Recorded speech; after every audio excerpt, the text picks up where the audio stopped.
साथियों नमस्कार। आप देख रहे हैं टिप्स सिविल सर्विसेज और मैं हूं श्रीकांत त्रिपाठी।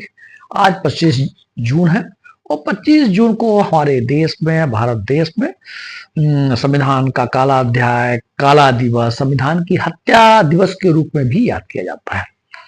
दरअसल बात 1975 की है और 25 जून 1975 को हमारे देश में आपातकाल की घोषणा कर दी गई। आपातकाल की घोषणा करने के राजनीतिक कारण बताए जाते हैं। दरअसल 1975 में के इलेक्शन में तत्कालीन प्रधानमंत्री श्रीमती इंदिरा गांधी रायबरेली से चुनाव लड़ा था।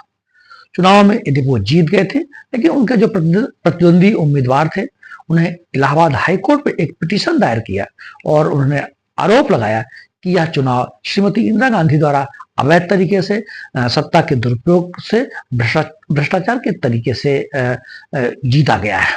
पिटीशन में तत्कालीन जो हाई कोर्ट के जस्टिस थे वो थे जगमोहन लाल सिन्हा।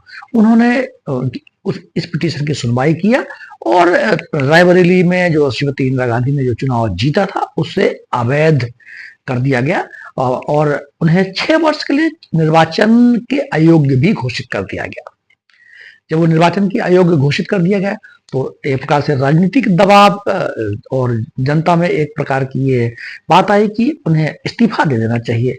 इस्तीफे से बचने के लिए, अपनी सीट को बचाने के लिए, सत्ता लोलुपता ने पद पे बने रहने के लिए उन्होंने संविधान का सहारा लिया और संविधान का सहारा लिया। संविधान में एक अनुच्छेद आता है, अनुच्छेद 352। अनुच्छेद 352 देश में अगर कोई ऐसी स्थिति बनती है जैसे युद्ध है, बाहरी आक्रमण है, आंतरिक अशांति है और या सशस्त्र विद्रोह है, उसके आधार पर राष्ट्रपति द्वारा देश के किसी भी कोने में, किसी भी भाग में या पूरे देश में आपातकाल लागू किया जा सकता है। इसी अनुच्छेद 352 का सहारा लेकर के श्रीमती इंदिरा गांधी, जो कि तत्कालीन प्रधानमंत्री थी, कैबिनेट के माध्यम से और तत्कालीन जो राष्ट्रपति थे वो फखरुद्दीन अली अहमद, 25 जून 1975 को पूरे देश में राष्ट्रीय आपातकाल लागू कर दिया गया।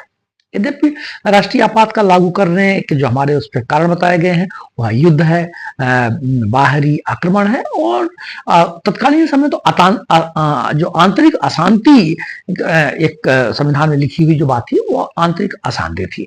आंतरिक अशांति के आधार पर यह आपातकाल की घोषणा कर दी गई, जबकि ऐसी कोई आंतरिक अशांति जैसी परिस्थितियां देश में नहीं थी। न तो कोई गृहयुद्ध चल रहा था, ना तो कोई उपद्रव था, ऐसी कोई स्थितियां नहीं थी। जब ये आपातकाल की घोषणा कर दी गई तो बहुत सारी जो हमारे फंडामेंटल राइट्स हैं, हमारे जो संविधान का अनुच्छेद 19 है जिसमें हम बोलने की हमारी आजादी है, हमारे घूमने फिरने की आजादी है, लिखने की आजादी है, अभिव्यक्ति की स्वतंत्रता है, उनको खत्म कर दिया गया, उनको रद्द कर दिया गया, फंडामेंटल राइट को समाप्त कर दिया गया और जो देश के बड़े बड़े नेता थे उन्हें जेल में डाल दिया गया। जयप्रकाश नारायण, अटल बिहारी वाजपेयी, लाल कृष्ण आडवाणी और ऐसे कहा जाता है कि लगभग 1 लाख लोगों की गिरफ्तारियां हुई। इस तरह से जो फंडामेंटल राइट्स थे उसको खत्म किया गया और प्रेस में भी सेंसरशिप लगा दी गई और यहाँ तक कि जो न्यायपालिका थे, न्यायपालिका में जो पदोन्नति के प्रावधान थे उनका भी वायलेशन किया गया।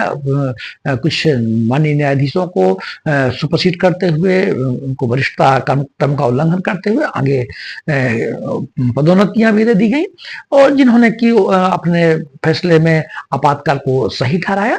तो इस प्रकार से एक प्रकार की इसको न्यायपालिका पर नियंत्रण की स्थिति भी निर्मित होती है, न्यायपालिका पर हस्तक्षेप की स्थिति बनती है।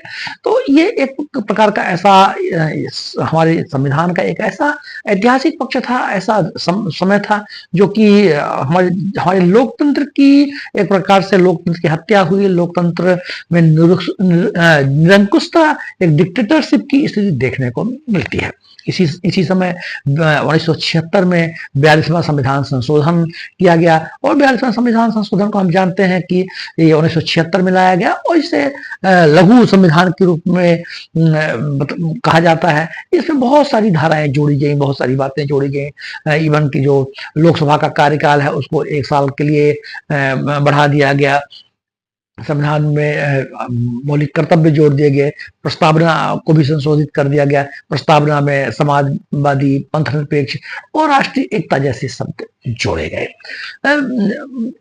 बाद में जब 1975 से ये 25 जून 1975 से 21 मार्च 1977 तक यह इमरजेंसी लागू थी।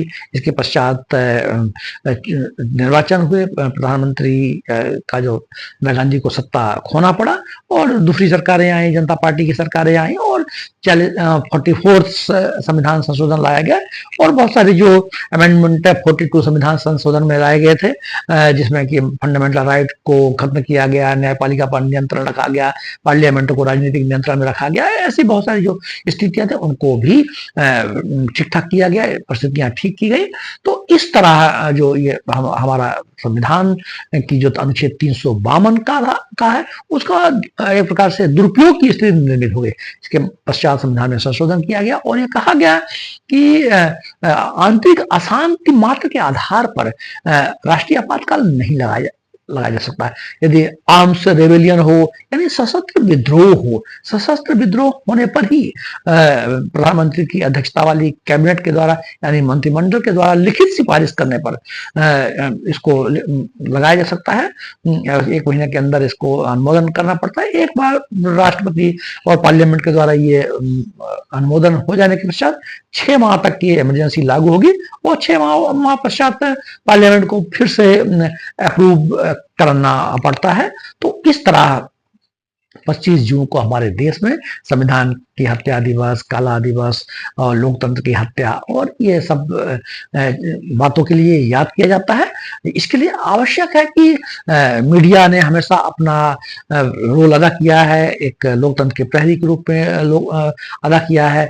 जन जागरूकता की बड़ी आवश्यकता है। इसी समय जब आपात काल की स्थिति निर्मित हुई थी तो एक देश में एक बहुत ही जो नसबंदी की स्थिति थी, नसबंदी किया गया, तो ये भी का फंडामेंटल राइट को खत्म किया गया। तो ये एक प्रकार की डेमोक्रेसी का हनन है, लोकतंत्र की हत्या है, ऐसा कहा जा सकता है। तो ऐसी परिस्थितियां भविष्य में ना निर्मित हों, संविधान की रक्षा हो, पार्लियामेंट की रक्षा हो। हमारा देश विश्व का सबसे बड़ा लोकतंत्र है और हमारा देश संविधान दुनिया का सबसे बड़ा लिखित संविधान है, जिसे बनाने में 2 वर्ष 11 माह 18 दिन लगे और सभी बड़ी धाराएं, पार्लियामेंट के अधिकार, लोकसभा के अधिकार, राज्यसभा के अधिकार, राष्ट्रपति के अधिकार, जो आपातकाल है अनुच्छेद 352, 356, 360, 352 के संबंध में बड़ी स्पष्ट स्थितियां हैं। तो उनका उपयोग जो संसदीय प्रक्रियाएं हैं, जो संसदीय नियम है, उनके तहत ही हो। इसके पहले भी इमरजेंसी लागू की गई। जब 1962 में चाइना, भारत और चाइना का जो वार हुआ था तो युद्ध की परिस्थितियां निर्मित थी, तो तब इमरजेंसी लागू हुई। 1971 में भारत पाक का जो वार चल रहा था, बांग्लादेश, पूर्वी पाकिस्तान बांग्लादेश को लेकर के जो इंडो पाक वार हुआ 1971 में, तब भी इमरजेंसी लागू हुई। लेकिन आंतरिक अशांति के आधार पर यह 1975 में लागू हुए, इसलिए फिर संविधान संशोधन करके आंतरिक अशांति शब्द को हटा दिया गया। अब यह कहा गया है कि यदि भारत के किसी विभाग में कोई आर्म्स रेबेलियन होता है, सशस्त्र विद्रोह होता है, तो ही आपातकाल लगाया जा सकता है।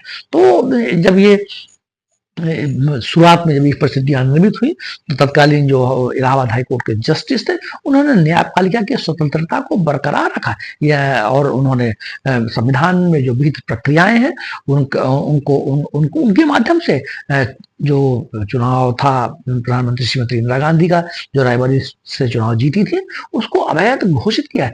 तो न्यायपालिका को भी किसी प्रकार के राजनीतिक हस्तक्षेप से, सत्ता के दबाव में निर्णय से बचना चाहिए, जो कि तत्कालीन हाईकोर्ट के, इलाहाबाद हाईकोर्ट के जस्टिस थे, उन्होंने इसको कर दिखाया था। तो आज के लिए इतना ही। कल मिलते हैं फिर से नए वीडियो के साथ।